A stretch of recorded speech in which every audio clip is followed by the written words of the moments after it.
যাদের হরোস্কোপে কালসর্পদোষ আছে তারা যদি বৃন্দাবন কখনো আসো তাহলে অবশ্যই এই মন্দিরটা ভিজিট করো।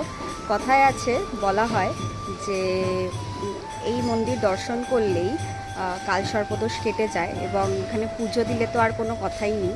সুতরাং যারা বৃন্দাবন ভিজিট করছো অবশ্যই গরুর গোবিন্দ মন্দির তোমরা ভিজিট করো। যতটা সম্ভব এই ভিডিওটাতে মন্দিরটা দেখানোর চেষ্টা করলাম।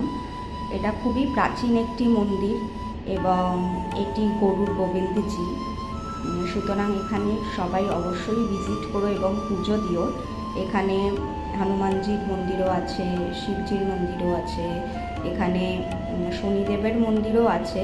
সুতরাং অবশ্যই শনিবার দিন যদি কেউ আসছো তাহলে তেল চড়াতে কেউ ভুলো না। এখানে সবাই তোমরা আসলেই দেখতে পাবে তেল চড়াচ্ছে, সরষের তেলের প্রদীপ ধরাচ্ছে, তার মধ্যে কালো তিল মেশানো। ভিডিওটা ভালো লাগলে অবশ্যই শেয়ার করো এবং ফলো করো।